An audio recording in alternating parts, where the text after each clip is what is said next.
Bears Nation, maximum alert. The Hollis Hall office just shook the NFL with a veteran defensive player who didn't come for the money. He came for the #1 QB. Will it be enough to cover 68 sacks or just another Band-Aid? But WAIT, the same player Chicago threw away as useless, is about to save a rival, mistake or betrayal. And that's not all. Did you know that a running back costs you more than Saquon Barkley? $8,000 per yard? How? Not even on Madison Avenue. If you missed this video, you won't know whether to scream with joy or burn the city down. Subscribe before today's decisions destroy tomorrow. You won't believe what's happening in Chicago, Bears Nation. The Hollis Hall office just shook the NFL with the arrival of Grady Jarrett, a war veteran on the defensive line. But listen to this. Do you think Jarrett came for the money, the defensive scheme, or something bigger? I'll tell you this. He came for Caleb Williams. Yes, the same Caleb Williams who ended his rookie season with 68 sacks, the highest number in the league. But why would a defensive monster like Jarrett, with 10 years in Atlanta, choose to play in Chicago? I ask you, could it be that the Bears are building something no one sees coming? Here's the explosive detail. Grady Jarrett, with 496 tackles and 36.5 sacks in his career, openly confessed, you want to go somewhere with a good quarterback. And not just any QB, but the #1 draft pick. Caleb's ceiling is sky high, said Jarrett. Did you hear that? A veteran Pro Bowler, a locker room leader, chose Chicago because of faith in a quarterback who's only been in the league for a year. I ask you, is this a sign that Caleb Williams is already changing the team's culture from within? But don't get me wrong, Bears fans. There's an elephant in the room, and its name is offensive protection. Caleb was devoured 68 times last season. Was it the line's fault? Or Caleb's for holding the ball too long? Chicago brought in Jonah Jackson, Drew Dalman, and Joe Thuney to shield him. But I'll tell you this. Caleb needs to mature. Look at the numbers. Indecision equals sacks equals losses. Can Shane Waldron, the new offensive coordinator, design a scheme that showcases Williams' talent without putting him at risk? If not, this experiment will collapse. Now, let's talk about Jarrett on defense. 53 tackles and 2.5 sacks in 2024. 71 out of 219 on PFF. Does that sound like a player in decline? Don't be mistaken. At 32, Jarrett isn't here to be a star. He came to teach Gervin Dexter to be the old wolf that plugs gaps and leads with authority. Is it enough? Depends. If Dexter learns, Chicago's defensive line will be a nightmare. If not, it will be just another Band-Aid. I say Ryan Poles made a good bet, but time will tell Dot. And now my argument. Jarrett's arrival isn't just a sports move. It's a message. Free agents no longer flee from Chicago. They come because they believe in the project. Caleb Williams isn't just a talented QB. He's a magnet for veteran talent. And with an offensive coach like Waldron, the Bears' offense could explode. But the question everyone avoids is Caleb ready to shoulder the expectations of an entire team? Because if he falls, Jarrett and the others will fall with him. Here's the challenge for you, Bears Nation. I throw you the key question. Do you believe the Williams-Jarrett duo will lead Chicago to the playoffs in 2025? Or is this just another broken dream in the making? The Seahawks are about to make a move that could change their entire offensive outlook. Remember Teven Jenkins? The former Bears guard. The guy Chicago discarded after years of failed attempts at tackle, YEs, that same guy. Now he's on his way to Seattle, and this is not a drill.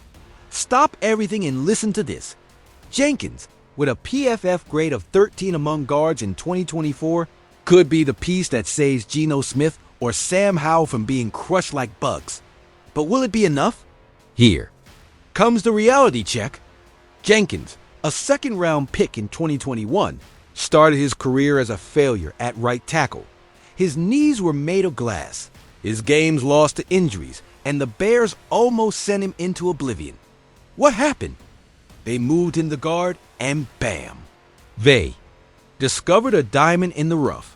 53 pressures allowed in 2023, but only 34 in 2024. The guy learned to fight in the trenches. And now the Seahawks want that iron. But don't celebrate yet, 12th man.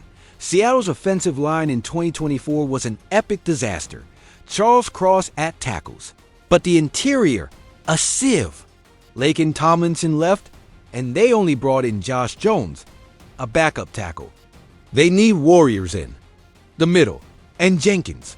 At 27 years old, with a medical history of 14 games missed in 4 years, is a high-risk bet. Will his body be ready for 17 games? Because if he breaks down again, John Schneider's plan will go to hell. Here's the real debate. Jenkins is good? Yes. In 2024, his 76.3 PFF run blocking grade will put him in the top 15 in the NFL. But his injuries, ankle, neck, concussions, is it worth a juicy contract for a player who could end up on IR before October? Plus, why did Chicago let him go if he was so good? Of course! They brought in Jonah Jackson and Joe Thuney, Pro Bowlers, and guaranteed $28 million to Drew Dalman. The Bears turn their backs, and the Seahawks extend a hand. Make no mistake, fans. If Jenkins signs, Seattle will have a guard hungry to prove Chicago wrong.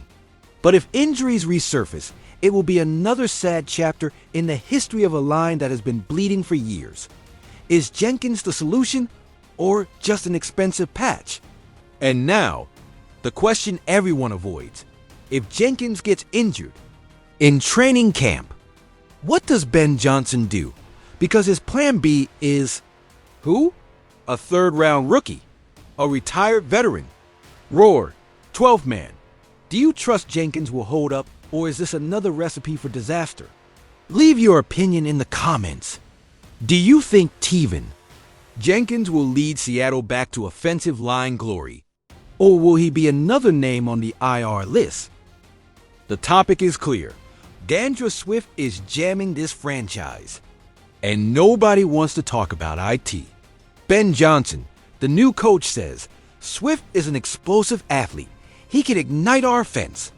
Oh, sure, Ben. And I say Swift is an average player who costs you more than Saquon Barkley. Yes, you heard right. How is it possible that Ryan Poles gave $24 million over 3 years to a running back who barely broke 11.9% of tackles in 2024? I ask all of you, is this a joke? Look at the numbers, folks. Saquon Barkley, $5,486 per yard. Derrick Henry, $6,037 per yard. D'Andre Swift, $8,474 per yard. In what universe do you pay more for less? Swift is not bad, but it's like buying a Ferrari to drive IT in traffic. If the hole is open, he runs, but if there's defense, he disappears. And now, the solution? The 2025 draft is loaded with young talent. Jeanty, Hampton, Quinton Johnson. But guess what? Nobody wants Swift. Cleveland, the Giants, would they offer a 7th-round pick for him? I, Ryan Poles, take that offer with my teeth. But no. We're stuck. Here's the truth. Ben Johnson will have to work MAGIC with a running back who doesn't deserve his contract. Will Swift improve? I doubt it. Can we win a Super Bowl with him? I tell you clearly, no. And now the million-dollar question, fans. What would you do? Put up with Swift in 2025 or cut him, even if it costs us millions? Attention, Bears family. If you think Caleb Williams and this new dynasty in the making have what it takes to finally get us to the playoffs, say yes in the comments. Or will it be another year of empty promises? I want to read your theories. And speaking of protecting our hope, will Teven Jenkins survive a full season? Or will it be another year of watching him from the bench? Imagine a solid offensive line, or the same chaos as always. Now, the question everyone fears to answer. Does Dandre Swift deserve another season with the C on his chest, even if it means burying $12 million in a player who doesn't perform? Write your verdict before polls decides for us. If you want to be part of this revolution, where we analyze every direction, every bomb, every decision that can change Chicago's fate, subscribe now. Here, fans are not numbers. We are legion. Activate the bell so you don't miss our next analysis, because this is just the beginning of the boldest era of the Bears. Until next time, Steel Bears.